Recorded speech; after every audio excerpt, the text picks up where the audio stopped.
selfie. 75? Yes, boss.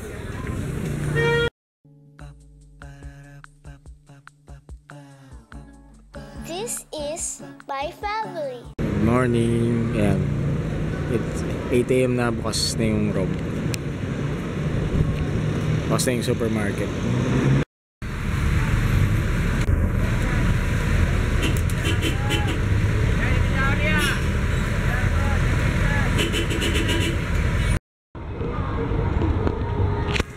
Dami na nagbebenta ng bilog-bilog.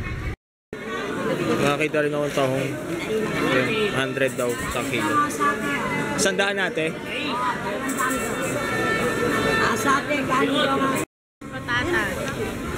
Grabe traffic ngayon dito sa palengke. Ayan. Human traffic. Lechon tinapay. Selfie. 75? Yes, boss. Wala masyadong tao ngayon sa road. 8 past 8 AM pala. Umaga sila magbukas. Ayan, walang katao-tao. Inihanda namin lechong biik na kangangapa. Ulit ni Manong. Ayan, nabili tuloy kita. Oh, ha? Mukhang daga. Ang tagal ko pa siyang tinitigan, natakot ako. Akala ko kung ano. Ang cute naman ito, lechon. Lechon bread. Tingnan niyo, oh. Oh, yung may buntot pa. May puwet. Laki ng puwet mo, ah. Oh my God. Look at her butt. Ang cute naman ito. 75. Okay lang. Mukhang malutong to, ah, oh. Oh. Parang gusto kong kurutin yung balat niya. E din niluto ko for breakfast namin ni Papa. Si Jaya log to pa eh. Niluto ako ng omelette na may crab sticks. Sabi mo, with bread. Ay, parang ibang klase nga. Parang putok. Tigas na. Lutong. Tikman nga natin yan.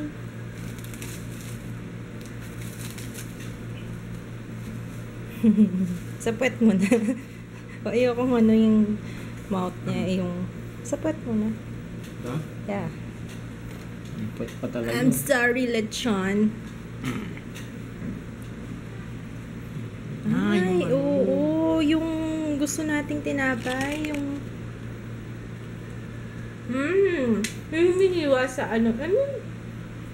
Pandelimon ba yun? Yung... Anong tawag doon sa tinapay na yun? Yung tinapay na bilog. Ay, hindi siya bilog eh. Oblong? Oblong ba yun? Anong tawag doon? Pandelimon ba yun? Tapos hinihiwa siya na basta yun. Magkukulay ako ng hair. Na-post ko na pala yung winners ng giveaway ko. Alam nyo, nakakalungkot at nakakadala magpag-giveaway. Alam nyo kung pwede nga lang marami yung manalo. Why not? Yun nga lang, sa totoo lang talaga naiinis ako. Kasi, sa dami nung sumali, syempre, ayoko na nga mag-explain. Kasi nalulungkot lang ako dun sa resulta nung alam ko marami din nalulungkot kasi hindi sila nanalo. Yun nga lang, alam niyo naman na 4 lang yung mananalo, diba? Kung pwede nga lang, mas marami pa dun eh. Kaso, syempre, limited naman na yung resources ko, diba? Pero yun, gusto ko lang sabihin sa inyo na nakakadala. Hindi na ako anyway, ayoko na. Huwag na nga natin nalulungkot din ako. Kung kayo nalulungkot, mas nalulungkot ako. Kasi, syempre, kaya ayoko nagpapag-giveaway. Sinabi ko na yan before. Parang magpag-giveaway. Kasi, syempre, maraming malulungkot pag hindi nanalo. Kasi, ilan lang naman yung mananalo. Anyway, magkukulay ako ng hair. Ang gagamitin ko yung ito, oh. Wait. Ito yung gagamitin ko. Yung Lolaine Pixel na light green golden blonde. So, ito yung aking before na hair. Tingnan natin kung magiging green. Yung sa mga hindi nanalo, tsaka yung mga nagreklamo dun sa page, wala akong, hindi naman ako nagalit sa inyo. Wala namang hard feelings. Nalungkot lang ako. Yun lang. Kasi syempre, hindi ko naman sinabi na paramihan, hindi ko naman sinabing paramihan yun eh. Sabi ko, more chances of winning. Kaya sa iba-ibang social media sites ako yung mechanics, diba? Pwede sa Facebook, pwede sa YouTube. So, kung sasalihan nyo yun lahat, more chances of winning. Yun lang. Yung iba kasi, parang sabi, nakailang post daw. Ako naman, ang point ko, naawa ko dun sa mangilan-ngilan lang mag-post. Pero, alam niyo yung post na may katuturan? Yun. Kasi yung iba ma-repost lang.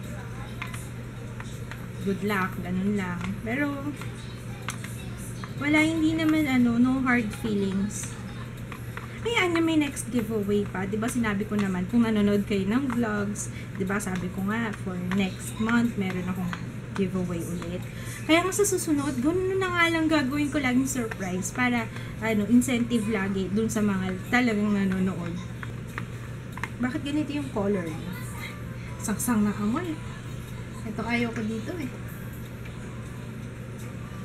Maano yung amoy niya, matindi. Simulan na natin ito.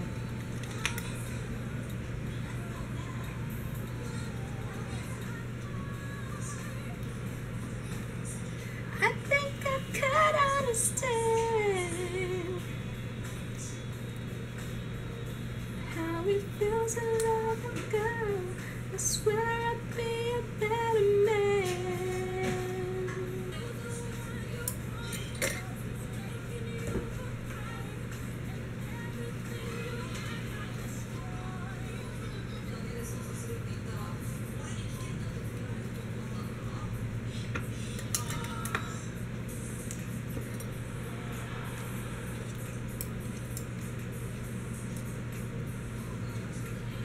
It's a little too late for you to come back.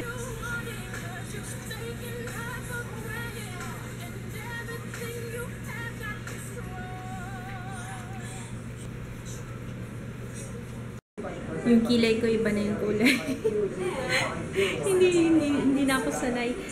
Nakalimutan ko, dapat pala yung ginamit ko yung isang eyebrow pencil. Kaya, pero hindi pa ma-appreciate yung kulay kasi basa pa yung buhok ko. Uy, halika na! Let's go! Let's go! Saan ka pa? Diba? Yan. Magkano? 900.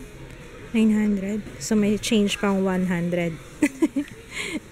Jenga. Ito yung original? Yeah. Sana kumuha ka nung hindi sira yung box. May sira yung box eh. Naghanap ako ng table and chair for Gianna. Ito ang cute to. Kaso 2-1. Hanap ako ng hanap dun. Andito pala. Magkano yan?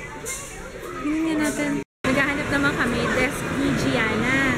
Kasi gusto ko yung may sandalan sa likod. Ayun pala gusto ni Ate Joyce. May mga nakita ako sa Toys R Us. Kaso hindi sila hindi wala siyang sandalan. Kailangan may sandalan, sabi ni Ate. Yun. Meron ako nakita, nakahiwalay na. May nakita ako doon, nakahiwalay nga lang yung upuan. Ay hindi, meron pala ako nakita upuan na nakahiwalay sa Daiso. Mura lang 238. Kaya sabi ko kahit kahit table na lang na pambata, yun na lang bibilin ko. Ito yung gusto ni Ate Joyce, Egyptian cotton na pillowcase. Yes, ano yan? What's that? Bakit? Laki ng bangaw. Kasama yan dyan sa red one. Ay, Gio! May bangaw! Cute nito. 1,000? Ganda, no? Lalagyan ng medyas, papa. Na, pa. Lalagyan ng medyas tsaka ng brief mo. Oh. Ganda, oh.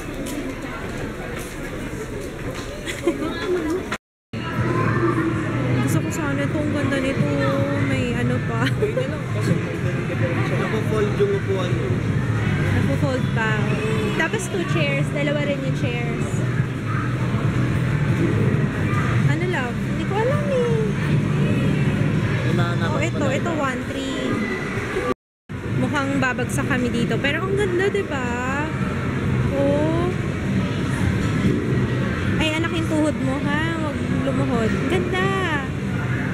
Gusto ko to. Kasi itong isa, kung ito naman, ang cheap naman. Tingnan nyo yung itsura, oh. Tsaka pingas kagad, oh. Hindi ko type. Mas gusto nga rin ni Papa ito, eh.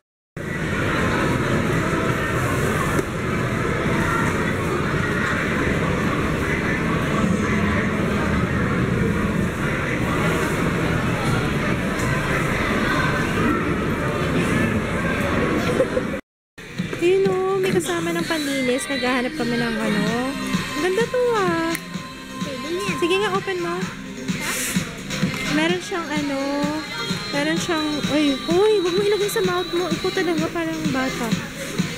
Merong ano. May brush siya maliit o. Panlinis ng straw. 100 lang tumag. Gusto ko.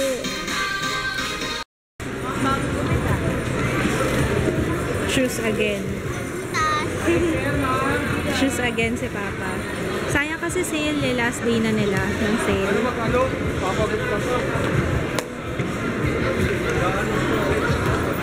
Sino may shoe fetish? Pang ilang shoes yun na yan, ano? Pero yung pants niya, sabi ko nga, pants na lang bilhin mo, huwag mo sapatos. Shoes. Ha? What? Ito naman, food. Oo, gutom na rin ako. Wait lang. Order na lang kami ng ulam. Bopis, sinanglaw. Sinanglaw tawag sa bagnet boy ba yun? Pero ano, papaitan yan. Tapos, caldereta for Jaya. I'm tired. Gagawa tayo ng baked tahong. Ako lang pala. Papanoorin niyo lang pala ako. Ang kailangan ko lang dito sa baked tahong. Bali, ito yung dadaling ko for tomorrow. Puro seafood kami tomorrow. Seafoods.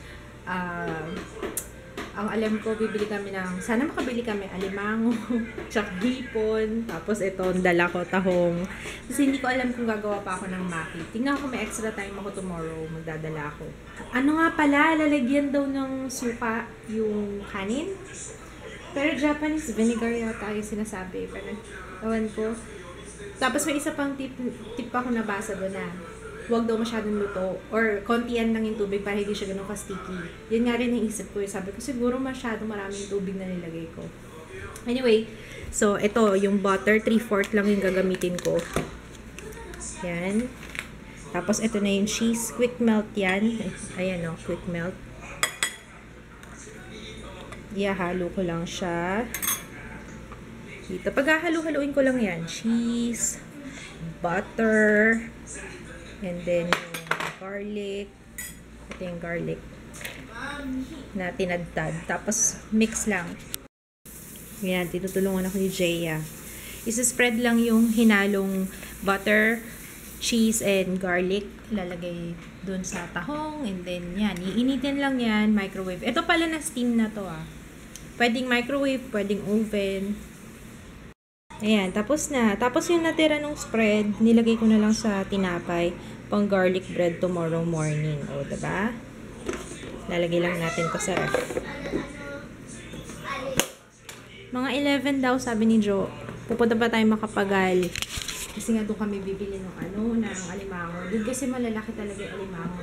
Kasi siguradong meron. Sa may, sa may seafood paluto. Ayan, gagawa naman ako ngayon ng maki ulit.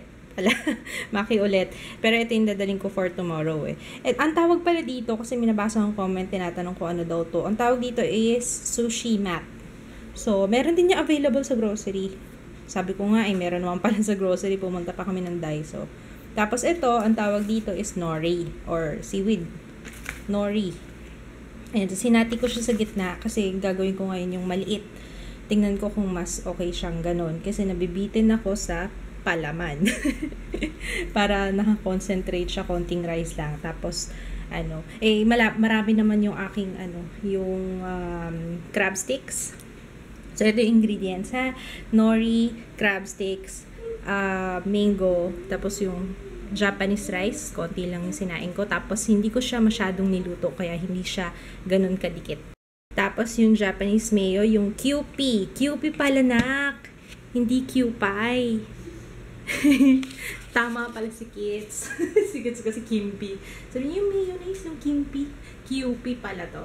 QP. Alright. Tapos, ano pa ba? Sausawan, yung kikoman, tsaka kalamansi. Tapos, kung gusto nyo ng wasabi, ayan. Tapos, since wala akong tobiko, eto yung gagamitin ko yung sesame seeds. So, ayan. Ulitin ko ha. Nori, yung sushi mat. Kailangan may sushi mat. Tapos, crab sticks, QP, mayonnaise. Ang sarap nitong mayonnaise na to. Sesame seeds, mango, rice. Yung sticky rice.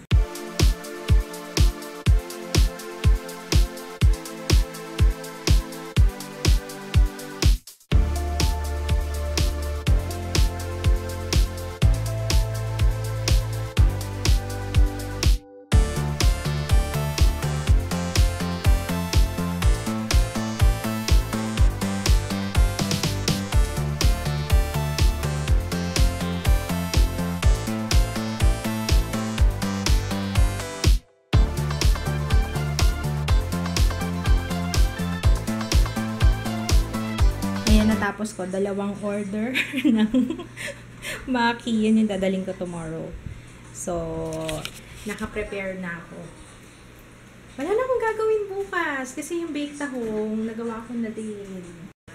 Excuse my face ha. Alam ko, grabe ng ka-oily. Sabi na, habang gumagawa ko ng maki dito, meron ako live audience eh.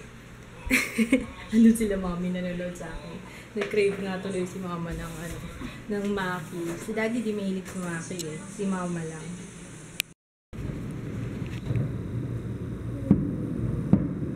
Happy New Year!